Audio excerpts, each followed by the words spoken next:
Señor, te damos gracias por esta mañana, por el clima que nos regala, Señor, por el frío, por la lluvia, porque sabemos que en todo, Padre, siempre estás tú presente y tienes un plan maravilloso para nosotros.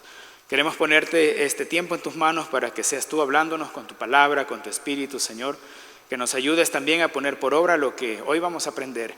Y te pedimos por aquellos que están enfermos ahora mismo, Señor, especialmente con este virus, que seas tú sanándolo, Padre, que seas tú pasando esa sanidad divina en sus cuerpos, mi Dios, y que puedan estar prontamente recuperados para que continúen con sus labores diarias, Señor. Ponemos una vez más el resto de este día en tus manos, en el nombre de Jesús. Amén. Tome asiento, por favor, y vamos a ver ahora entonces una de las parábolas más conocidas que están en la Biblia, que es la parábola del buen samaritano. El Evangelio de Lucas se caracteriza porque es experto en parábolas, es un evangelio que enfoca mucho a las parábolas. En cambio, si usted lee Marcos se enfoca mucho en los milagros. Entonces, Marcos habla de los milagros, Lucas habla de las parábolas. Y las parábolas tienen una enseñanza escondida que es una de las cosas que también era un método que Jesús utilizó para poder enseñarnos su palabra. Y vamos a comenzar con el verso 25 del capítulo 10 que dice: He aquí un intérprete de la ley se levantó y dijo para probarle: Maestro, ¿haciendo qué cosa heredaré la vida eterna? Jesús ya estaba acostumbrado a los enfrentamientos con la gente religiosa. No sabemos que los fariseos estaban ahí siempre tratando de encontrarle una falla a Jesús. Pero ahora vemos aquí en escena un hombre que tenía un carácter especial. ¿Y por qué era especial? Porque la Biblia dice que era un intérprete de la ley. ¿Qué quiere decir eso? Era una persona que no solo leía la ley, sino que era experto en la ley. Alguien que lo interpretaba primeramente para sí mismo y luego lo que ya había aprendido lo podía enseñar a los demás. Entonces era algo así como un líder, algo así como, no un pastor, ¿no? Pero algo similar, en el sentido de que conocía la ley, conocía la palabra de Dios y era el que enseñaba a los demás. ¿Y cómo es posible que un hombre que conozca la ley al revés y al derecho no sepa la respuesta a esta pregunta? ¿Y cuál era la pregunta? Señor, ¿qué es lo que debo hacer para ser salvo? Esa era la pregunta. Entonces, ¿cómo es que él, siendo intérprete de la ley, no sabía la respuesta? Y la respuesta es porque la religión no salva a nadie. Una persona puede conocer la Biblia al revés y al derecho, pero puede ser religioso. Y la religión es un conjunto de rituales, de cosas que yo debo hacer para ganarme el amor de Dios. Y eso es lo que está diciendo este hombre. Señor, maestro, dice, ¿qué es lo que yo tengo que hacer para ser salvo? Y la religión se basa en rituales, en liturgias, en cosas que el hombre dice que puede hacer para ganarse el favor de Dios. Cuando la Biblia nos dice de que es Dios quien tomó la iniciativa y nosotros nos enfocamos en lo que Dios ha hecho por nosotros. Por eso es que amamos a Dios, por eso es que somos agradecidos con Dios, porque vemos lo que Él hace con nosotros. Cuando nos enfocamos en lo que nosotros hacemos por Dios, podemos caer un poquito en el orgullo espiritual, porque es que yo hice esto, yo hice lo demás. Y los fariseos eran expertos en eso. Decían, nosotros ayunamos 2 veces a la semana, nosotros damos diezmos y ofrendas y primicias de todo lo que tenemos. Y comenzó a haber este problema también en la época de Jesús, en que se enfatizaba más la religión que la intención de Dios al dar la ley. Entonces, un hombre religioso no puede saber la voluntad de Dios porque se enfoca en lo que él puede hacer. Mira hacia sí mismo, es un enfoque interno y no un enfoque externo. Y vamos a ver cómo es que Jesús le responde, versos 26 al 28. Él le dijo: ¿qué está escrito en la ley? ¿Cómo lees? Aquel respondiendo dijo: amarás al Señor tu Dios con todo tu corazón y con toda tu alma y con todas tus fuerzas y con toda tu mente, y a tu prójimo como a ti mismo. Y le dijo: bien has respondido, haz esto y vivirás. ¿Cómo Jesús contestó la pregunta? A través de otra pregunta. Y también recuerde que era un hombre intérprete de la ley. Entonces Jesús le pregunta: a ver, tú que sabes la ley, tú que te la has leído muchas veces, ¿qué está escrito? Por eso dice ahí, ¿qué está escrito? ¿Cómo lees? O sea, tú ya pasaste por esa respuesta. Y el hombre, pues conocedor de la ley, dijo, bueno, sí es verdad, está escrito, amarás al Señor tu Dios. Y aquí está uno de los grandes mandamientos de la Biblia, ¿verdad? Donde se resume básicamente nuestro accionar diario. Amar a Dios primeramente con todo lo que tenemos y luego amar hacia los demás como que si fuéramos nosotros mismos. Y por eso el Señor le dice, esa es la respuesta correcta. Bien has respondido, pero no se queda ahí. El problema es que Jesús sabía la necesidad del intérprete de la ley. Él sabía la teoría. Él dijo, sí, para ser salvo necesito esto. Pero Jesús le dijo, pero no lo has hecho. ¿Por qué decimos eso? Porque aquí dice, haz esto y vivirás. Significa que este hombre no lo estaba poniendo por obra. La respuesta de Jesús es, no basta con saber la Biblia, tienes que ponerla por obra. Y una de las cosas que también me interesa y me encanta, por ejemplo, es el hecho de que todos tenemos preguntas. Yo creo que todos tenemos preguntas. ¿Cómo es que Jesús haría tal cosa? ¿Cómo le iría a María en esos años que Jesús era niño? Cosas así. No está escrito en la Biblia, así que yo no sé la respuesta. Pero todos tenemos alguna duda, alguna pregunta. O a veces en consejería, a veces vienen personas y dicen, oiga, ¿qué debo hacer? Miren, está pasando lo siguiente. ¿Qué me recomienda hacer?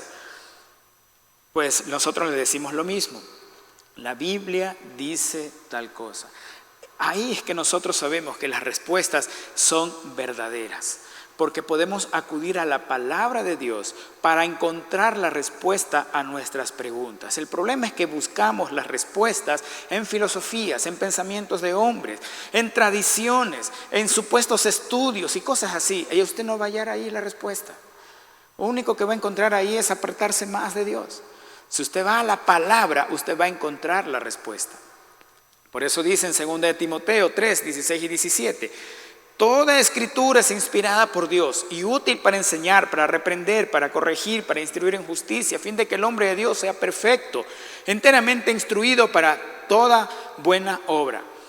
No sé si usted se ha puesto a leer Génesis, por ejemplo, hay genealogías, pero en montones. Usted ve, y tal persona engendró a tal persona, y tal persona, y usted ve un capítulo entero de solo genealogía, y a veces las personas decimos, no, vamos a saltarnos esto porque es solo genealogía. Un hecho real, esto es una historia real. Un pastor estuvo predicando, pero antes de predicar, él sintió una necesidad extraña de leer Mateo 1. No sé si usted ha leído Mateo 1, pero Mateo 1 tiene genealogía también, puro nombre, y puro nombre raro para nosotros. Él terminó de leer, y cuando terminó de leer iba a retirarse. En eso le alcanza un hombre de la congregación y le dice, pastor, espere. Y dice, bueno, ¿qué pasó? Quiero aceptar a Jesús. Entonces el pastor aprovechó la oportunidad, bueno, oremos, hermano, y todo lo demás. Después de un tiempo el hombre comenzó a asistir a la iglesia, obviamente, pero después le preguntó, ¿y cómo así usted, sin necesidad de predicar nada, es que usted decidió aceptar a Jesús? Y él dijo, es que usted leyó un montón de nombres en esa lista y mi nombre no estaba allí y me dio miedo de ir al infierno. La Biblia dice, toda la escritura es inspirada por Dios, así sea esos nombres rarísimos, están escritos ahí porque tienen una razón. Tal vez hoy no sea una razón, pero tal vez mañana sí. Y tal vez para usted no, pero para alguien más sí. Entonces, la escritura en general, toda es útil. La Biblia nos dice que es para enseñar, para reprender, para corregir. Nos encanta la parte de enseñar, pero no nos gusta la parte de corregir. Lo que este intérprete de la ley necesitaba hacer era corregir. Porque él estaba mirando la Biblia, él estaba mirando la salvación a través de los ojos de la religiosidad. Pero la respuesta de Jesús nos indica tres cosas importantes. La primera es que cualquiera puede encontrar la respuesta en la Biblia. No necesita voy a ir al pastor ungido no sé cuánto para que me responda. No, las respuestas están en la Biblia y están al alcance de todos. Gracias a Dios, hoy tenemos la Biblia al alcance de todos. Otra cosa es que todos los hombres y mujeres somos responsables de leer la respuesta por nosotros mismos. Es como que usted tuviera dolor de cabeza, tiene una pastilla para el dolor de cabeza en la casa, pero no se la toma. Usted es responsable por eso. Usted no puede decir, es que el doctor no me vio. Pues tómese la pastilla y la tiene en casa. De la misma manera tenemos la Biblia y todos somos responsables delante de Dios de poder acudir y leerla. Y la tercera cosa es que las respuestas A todas estas preguntas espirituales están en la Escritura y está al alcance de todos los hombres. Así que no basta con eso también. Usted ya encontró la respuesta y después que encontró la respuesta vienen las famosas palabras de Jesús. Haz esto y vivirás. ¿Cuál fue la respuesta? Amarás al Señor tu Dios con todo tu corazón, con toda tu alma, con toda tu mente y luego al prójimo como a ti mismo. Alguien dijo por ahí, todo hombre normal se ama a sí mismo, entonces debe medir su amor por su prójimo, por ese amor. Ahí a veces radica el problema. ¿Qué tanto se ama usted a usted mismo? ¿Qué concepto tiene usted de usted mismo de acuerdo a lo que la Escritura dice? No un concepto basado en otras cosas. Entonces necesitamos aprender de que el orden es el siguiente. Si amo a Dios, entonces me amo a mí mismo. Y si me amo a mí mismo, soy capaz de amar a los demás. Pero todo comienza por amar a Dios. A veces queremos amarnos a nosotros mismos sin amar a Dios primero. Y no funciona de esa manera. Porque ahí usted se va a esforzar en algo que no le va a resultar a la larga. Ahora viene tal vez la pregunta, entonces, ¿cómo puedo hacerlo? Verso 29. Pero él, queriendo justificarse a sí mismo, dijo a Jesús, ¿y quién es mi prójimo? Bueno, cuando uno recibe la enseñanza y es confrontado, tiene dos caminos, ¿verdad? El uno es corregir, cambiar y obedecer, y el otro es no obedecer y seguir haciendo mal.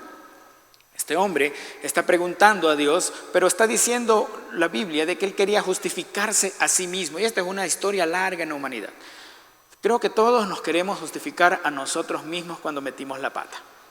Usted ve un niño que está todo embarrado de chocolates y le pregunta, ¿quién se comió el chocolate? Y el niño, ¿qué le va a decir? Yo no fui. No sé si le ha pasado, pero yo he visto eso. La evidencia está ahí, pero él dice, yo no fui. Y esta historia comenzó en Edén. Adán, ¿qué has hecho? Dijo Dios. Y dice, no sé, Dios, la mujer, ella me dio. Luego va la mujer, Eva, ¿qué hiciste? La serpiente me engañó. Y así seguimos. El detalle es que nos encanta autojustificarnos, decir, no es mi culpa. Y lamentablemente hoy en día alguna pseudociencia se ha enfocado en decir, tú no eres culpable. Y déjame decirte que sí eres culpable. La Biblia dice que todos somos pecadores, punto. Y más adelante vamos a ver también por qué es que somos culpables. Pero el hecho está que cuando uno entiende que algo hizo mal, necesita corregir, y por eso es que Dios está hablándole a este intérprete de la ley, hombre conocedor de la Biblia, que no sabía qué hacer, y le va a poner un ejemplo en base a la pregunta de este hombre. Y antes de pasar a la respuesta, ¿por qué este hombre pregunta ¿y quién es mi prójimo? Bueno, en los tiempos de Jesús, la forma de enseñar la Biblia se había deteriorado. La gente había comenzado a torcer lo que está en la Escritura. Y algunos habían tomado la libertad de redefinir lo que significa la palabra prójimo. Por eso es que este hombre está entonces, ¿cuál es mi prójimo? Vamos a ver lo que dice Jesús, versos 30. Respondiendo Jesús dijo, un hombre descendía de Jerusalén a Jericó y cayó en manos de ladrones, los cuales le despojaron e hiriéndole se fueron dejándole medio muerto. Bien, primero debemos entender lo siguiente.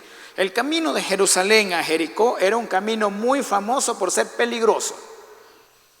Y la Biblia entonces dice Jesús, había un hombre que descendía en un camino peligroso. Es como que usted diga, me voy a ir a las 11 de la noche a las 9 de octubre. Usted sabe que es peligroso, ¿verdad? ¿Quiere ir? Bajo su propio riesgo. Bueno, entonces, entendiendo eso, un hombre descendía de Jerusalén a Jericó y cayó en manos de ladrones. Obvio, el camino era peligroso, estaba lleno de ladrones. Pero ¿qué pasó? Le despojaron e hiriéndole se fueron dejándole medio muerto, es lo que dice la palabra. Aquí lo que tenemos es que podemos enfocar a este hombre de dos maneras. Podemos enfocar a este hombre como, bien hecho, él se lo buscó. ¿Quién le dijo que vaya por ese camino que es peligroso? O podemos enfocarlo del otro modo. Pobre hombre, lo golpearon, está herido y lo perdió todo. ¿Cuál de los dos enfoques le da a usted? A veces en las peleas de parejas, ¿no? El uno ya se equivocó y el otro dice, no sé, ahora tú verás cómo haces.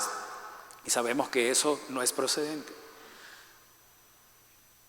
El hombre pudo haber dicho, bueno, este hombre se lo buscó, entonces, ¿Para qué? ¿Quién lo manda a ir por ese camino? Pero ¿qué dice la Escritura?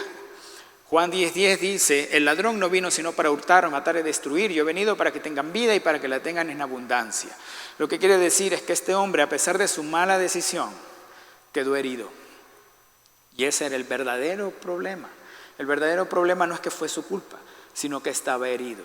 Y la Biblia nos dice de que la razón por la cual es que el diablo busca cualquier oportunidad para destruirnos. Así que no le dé chance. Eso es lo que dice la Biblia. No le dé chance al diablo. Y vamos a ver que la religión no nos deja ver ese tipo de cosas, no nos deja ver la necesidad ajena. Versos 31 al 32. Aconteció que descendiendo un sacerdote por el camino y viéndole pasó de largo. Asimismo un levita llegando cerca de aquel lugar, viéndole pasó de largo. Aquí tenemos dos personajes de peso. El uno es un sacerdote, no dice sumo sacerdote, ya, sacerdote ordinario, digamos así. Los sacerdotes servían en el templo una semana cada 24 semanas. ¿Okay? Esa era la costumbre, la tradición que ellos tenían. Entonces, las personas que estaban escuchando la parábola entendían de que si venía de Jerusalén a Jericó, significa que este sacerdote venía de cumplir su ministerio. Porque muchos sacerdotes también vivían en Jericó, no todos vivían en Jerusalén, muchos vivían en Jericó. Entonces, las personas que oían esto les tenía sentido. Bueno, era un sacerdote que vivía en Jericó y venía de cumplir su servicio. O sea, es un sacerdote que acaba de salir del culto. ¿Y qué dice la Biblia de este hombre? Dice que lo vio y pasó de largo. Y luego tenemos a un levita. ¿Quiénes son los levitas? Los levitas eran una especie de clero también, pero era considerado inferior a los sacerdotes. Los sacerdotes eran los que ministraban, ¿verdad? Eran los que ofrecían los sacrificios. Pero los levitas eran, en cambio, los que ejercían otro tipo de oficios. Los levitas eran los músicos también. Eran los músicos, los cantantes. También eran los criados del templo. Eran los encargados de la limpieza. Eran los que le ayudaban a los sacerdotes a ponerse las vestiduras, también a quitarse las vestiduras cuando ya había terminado el servicio. Era la gente que mantenía el orden en el templo. O sea, los levitas eran, digamos que para parafrasear, eran los sugieres, eran los músicos, eran el hermanito que está limpiando las sillas. Esos eran los levitas. ¿Y qué dice la Biblia también? Que venía el levita, lo vio y pasó de largo. Vino el ministro de alabanza, le vio al tipo ahí echado medio muerto y se fue de largo. Eso es lo que está diciendo. ¿Qué tienen en común? El sacerdote y el levita eran funcionarios religiosos. Y uno espera que por la naturaleza de sus cargos estaban obligados a tener misericordia. Pero la Biblia nos enseña de que no lo hicieron. ¿Y por qué razón? Ya lo respondimos. Porque la religión no nos permite ver hacia afuera. La religión solo nos permite ver hacia adentro. Todo lo que me hacen a mí, lo que yo debo hacer, pero no me hace enfocar en lo que yo debo hacer por los demás, por los que están hacia afuera, que no soy yo. De pronto algunas excusas pudieron pasar por este hombre, ¿verdad? De pronto, bueno, el sacerdote dijo, está medio muerto, es que si me acerco me puedo manchar de sangre. Lo mismo pudo haber pensado el levita, estoy cansado, he cantado 4 horas al Señor, quiero ir a mi casa a descansar. Pero ¿qué va a pasar después? Versos 33 al 34. Pero un samaritano que iba de camino vino cerca de él y viéndole fue movido a misericordia y acercándose vendó sus heridas, echándoles aceite y vino, poniéndole en su cabalgadura, lo llevó al mesón y cuidó de él. Porque es importante que era samaritano, no solo por su procedencia, sino porque los samaritanos y los judíos se odiaban entre sí, se tenían bronca. Ya vimos eso anteriormente. Los samaritanos tenían su propia Torá. Los samaritanos decían, se adora aquí en el monte Gerizim, no en Jerusalén. Ellos se odiaban. Incluso en el Nuevo Testamento nos da evidencia de que los judíos que iban a Galilea, que iban a Jerusalén, no pasaban por Samaria. Decidían rodear Samaria y eso significaba 40 kilómetros más. Y en aquellos momentos de ir a pie significaba 3 días de viaje más, imagínense. No querían pasar por Samaria, no porque era peligroso, no querían pasar por Samaria porque los odiaban. Y preferían tardarse 3 días más en llegar que ver a un samaritano. Es más, cuando un judío quería insultar a alguien, le decía samaritano. Imagínense, a ese punto llegaron.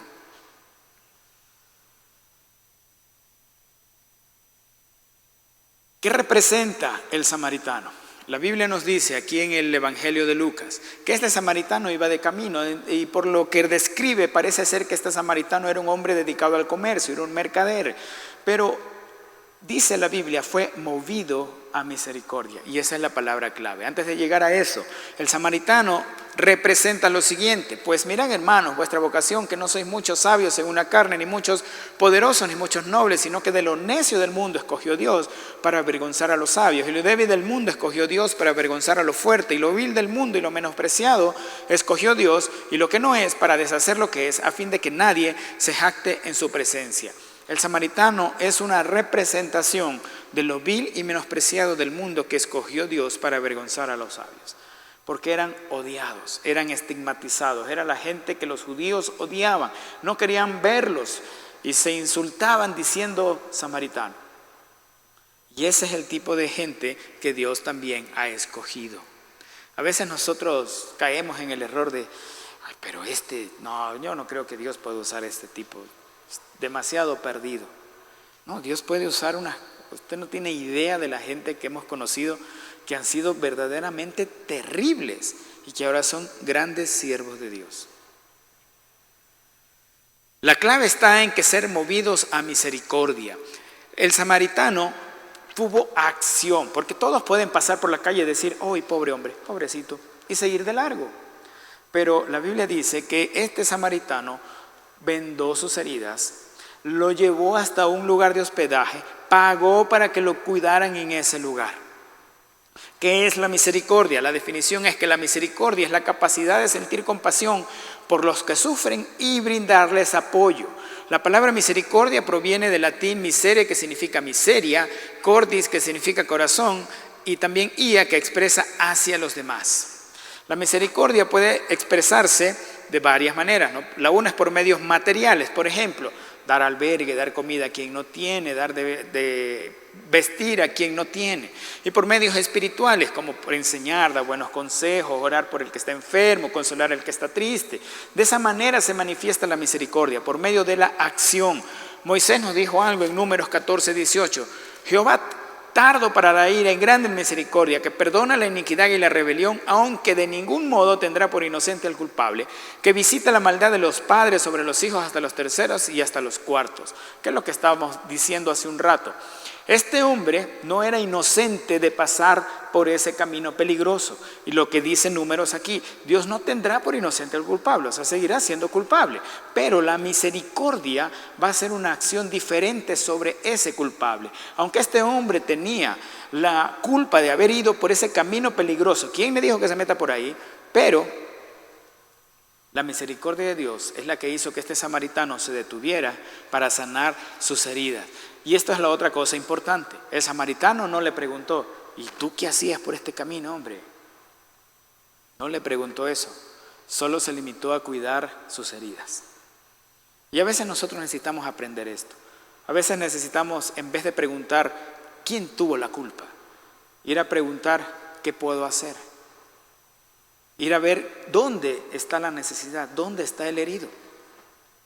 En Oseas nos dice el Señor, Oseas 6:6, porque misericordia quiere no sacrificio y conocimiento de Dios más que holocaustos. ¿Qué está diciendo? La liturgia no es tan importante, lo que dice Dios. Más me interesa que muestres amor, misericordia y que conozcas de mí. Porque la liturgia es religión, pero el cristianismo sabemos que es una relación, pero no vamos a relacionarnos con alguien que no conocemos. Necesitamos conocer a Dios a través de la palabra, a través de la oración, a través de nuestra comunión con Él. Y la misericordia es la que nos acerca a Dios. Hay una historia que dice así: una noche fría en una ciudad de Oklahoma, en los Estados Unidos, llevaron a un hombre temblando ante el juez por haber robado una barra de pan. El hombre explicó que su familia estaba muriendo de hambre y necesitaba esa barra. No tenía trabajo, sin esperanza alguna y todo en su contra. El hombre, en desesperación, agarró la barra de pan y la escondió debajo de su chaqueta. Atrapado ahora en su crimen en contra de la sociedad, estaba parado frente al juez, quien declaró: es necesario que te castigue. No podemos tener excepciones cuando se trata de la ley, así que tu castigo será una multa de $10. Mientras que el juez estaba mirando al hombre desesperado y temblando, luego puso su mano en su bolsillo, en su pantalón, debajo de su toga, y sacó un billete nuevecito de $10 y dijo: aquí están tus $10 para pagar tu multa. Entrégalo inmediatamente al alguacil. A propósito, continuó el juez, voy a multar a cada persona de esta sala de juicio con 50 centavos por el simple hecho de vivir en una ciudad donde un hombre tiene que robar una barra de pan para que su familia pueda sobrevivir. Con estas palabras, el alguacil tomó su sombrero, empezó a pasarle y colectar 50 centavos de cada persona en la sala, luego volteó hacia el ladrón y le entregó $47 con 50 centavos. Y con el dinero en la mano, salió de la sala de juicio el hombre más contento del mundo. ¿Era culpable? ¿Sí o no? Sí. Y de eso dice la Biblia. Dios no va a tener por inocente al culpable. Pero ¿qué hizo el juez? Tu multa, muchacho, es de $10. Y luego el juez saca $10, le da al culpable, ahora paga la multa. Y no solo eso. Bueno, de la sala vamos a recoger 50 centavos porque esta ciudad ha sido terrible. Y le entregó $47 con 50 centavos. Eso es lo que hace Dios con nosotros. ¿Culpables somos? Sí. Pero Él mismo proveyó el pago por la culpa, que es el Señor Jesús. Y no contento con eso, a Dios se le ocurrió bendecirnos. Esos son los 47,50. Aparte de pagar nuestra culpa, ahora se le ocurrió bendecirnos. Y todos hemos sido bendecidos de una o muchas maneras aquí. Vamos a ver qué pasa en el verso 35 al 37, volviendo a Lucas 10. Otro día, al partir, sacó 2 denarios y los dio al mesonero y le dijo: cuídamelo, y todo lo que gastes de más yo te lo pagaré cuando regrese. ¿Quién pues de estos 3 te parece que fue el prójimo del que cayó en manos de los ladrones? Él dijo: el que usó de misericordia con él. Entonces Jesús le dijo: ve y haz tú lo mismo. Bien, aquí vemos el odio, ¿no?, de los judíos a los samaritanos. ¿Cuál era la respuesta obvia? Pues el samaritano. Pero él usó la otra frase: el que tuvo misericordia.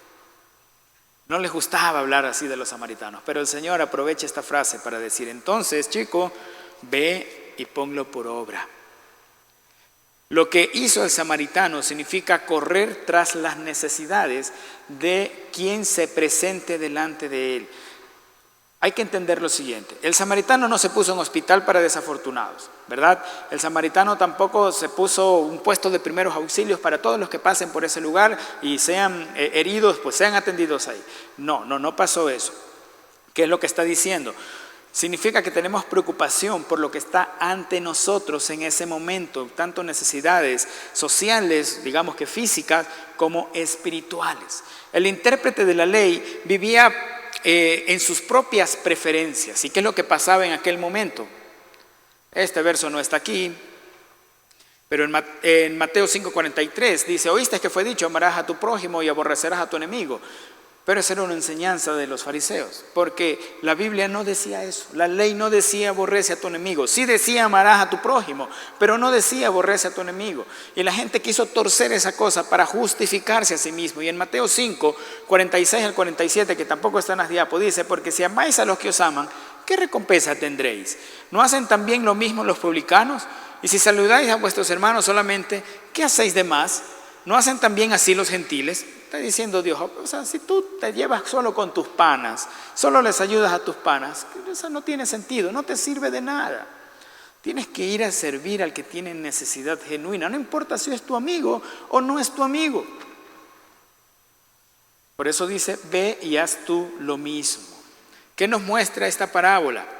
La parábola, en primer lugar, es una crítica a la postura de aquellos cristianos que viven más preocupados de su relación ritual con Dios. ¿Cuál es su relación ritual? Pues venir a la iglesia, pero de una manera ritual. El hacer cualquier cosa por ellos mismos para Dios y luego: Señor, necesito mi recompensa. También la parábola es una crítica a la postura de aquellos que sirven de manera litúrgica, como estos dos, el sacerdote y el levita. La gente puede venir a la iglesia y servir, pero hacerlo porque tiene que servir y no porque quiere servir por amor a Dios. Y tristemente, la pandemia evidenció eso en casi todas las iglesias en tiempos de cuarentena.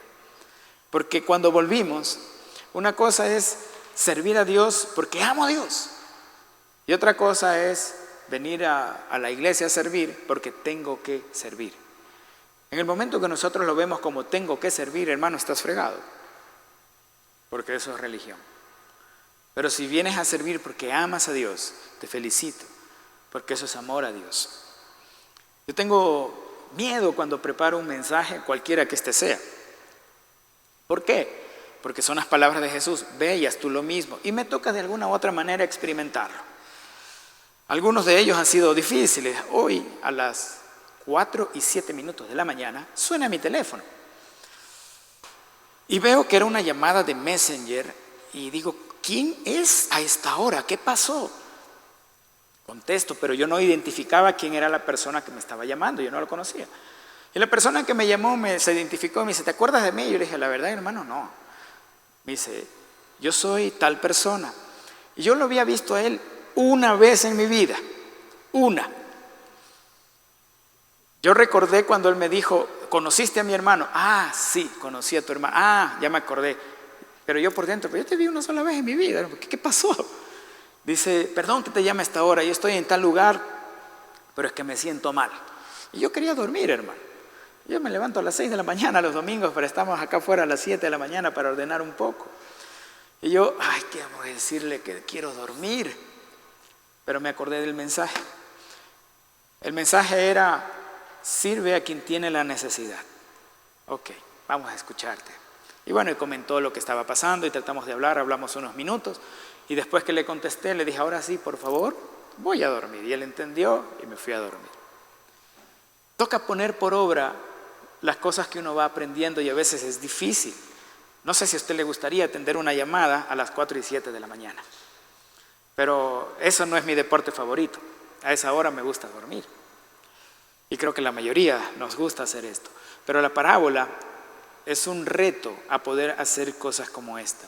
El amor cristiano no excluye a nadie, simplemente estamos ahí para todo aquel que lo necesite. Y además de eso, como el samaritano, no estamos para reprenderle, ¿por qué pasaste por este camino? Es tu culpa, sino para ayudarle en su necesidad. Esto es un poco largo, pero aquí dice, en Mateo 25, del 31 al 46, cuando el Hijo del Hombre venga en su gloria, y todos los santos ángeles con él, entonces se sentarán en su trono de gloria y serán reunidas de él todas las naciones, y apartará los unos de los otros, como aparta el pastor las ovejas de los cabritos, y pondrá las ovejas a su derecha y los cabritos a su izquierda. Entonces el rey dirá a los de su derecha, venid benditos de mi Padre, heredad del reino preparado para vosotros desde la fundación del mundo, porque tuve hambre y me disteis de comer, tuve sed y me disteis de beber, fui forastero y me recogisteis, estuve desnudo y me cubristeis, enfermo y me visitasteis en la cárcel, y vinisteis a mí. Entonces los justos le responderán diciendo, Señor, ¿cuándo te vimos hambriento y te sustentamos, o sediento y te dimos de beber? ¿Y cuándo te vimos forastero y te recogimos, o desnudo y te cubrimos? ¿O cuándo te vimos enfermo o en la cárcel y vinimos a ti? Y respondiendo el rey les dirá, de cierto os digo que en cuanto lo hicisteis a uno de estos mis hermanos más pequeños, a mí lo hicisteis. Entonces dirá también a los de la izquierda, apartaos de mí, malditos, al fuego eterno preparado para el diablo y sus ángeles, porque tuve hambre y no me disteis de comer, tuve sed y no me disteis de beber, fui forastero y no me recogisteis, estuve desnudo y no me cubristeis, enfermo y en la cárcel y no me visitasteis. Entonces también ellos le responderán diciendo, Señor, ¿cuándo te vimos hambriento, sediento, forastero, desnudo, enfermo o en la cárcel y no te servimos? Entonces le responderá diciendo, de cierto os digo que en cuanto no lo hiciste a uno de estos más pequeños, tampoco a mí lo hiciste. E irán estos al castigo eterno y los justos a la vida eterna. Aquí en esta enseñanza de Jesús no está diciendo, ¿cantaste todos los domingos? ¿Recogiste las ofrendas todos los domingos? Está diciendo otra cosa. Está diciendo, tú te moviste en pro de los que tuvieron necesidad. Y cuando lo hiciste, lo estabas haciendo conmigo. Y a los otros les dijeron, ustedes en cambio no se movieron en favor de aquellos que tenían necesidad. Y por eso es que no lo hiciste conmigo. Aquí hay solo dos tipos de hombres. Los que se movieron para ayudar al necesitado y los que no lo hicieron. Pero también vemos dos caminos. Los unos el Señor los recibió y a los otros los echó fuera. Entonces, la vida cristiana es un estilo de vida. Conclusión, hay supremacía del amor sobre la liturgia. La parábola nos descubre también que las exigencias del amor cristiano son ilimitadas. Es decir, que no ponemos límite en digamos, este es mi amigo, este no es mi amigo. Si hay alguien en necesidad y usted puede ayudar en esa necesidad, hágalo. El amor cristiano es todo un estilo de vida, es una forma de vivir cada día. El ser cristiano es como el samaritano, caminar por la vida, acercándonos al que nos necesite cerca de él. Sabe de alguien que de pronto necesite y no tiene para comer y usted tiene, de él. Sabe de alguien que ahora de pronto está pasando por una enfermedad, ore por él. O si tiene la forma de darle medicamentos, hágalo. Pero busque, y si usted tiene necesidad delante de usted, trate de ayudar. Y dice también el camino no es que tanto sabemos de doctrina, sino que lo principal es el amor a Dios y al prójimo. ¿De qué nos sirve saber toda la doctrina del mundo y no vivirla? Póngase de pie, por favor. Oremos. Señor, te agradecemos por tu palabra, mi Dios. Te agradecemos por la oportunidad que nos diste de poder estudiarla. Y te pedimos que nos ayudes a ser como este samaritano, Señor. Movernos a misericordia en pro de aquellos que lo necesiten, Señor. Te pedimos que nos proveas también los recursos que nos hagan falta para hacerlo, sean materiales o espirituales. Si tenemos que dar comida o si tenemos que orar por alguien.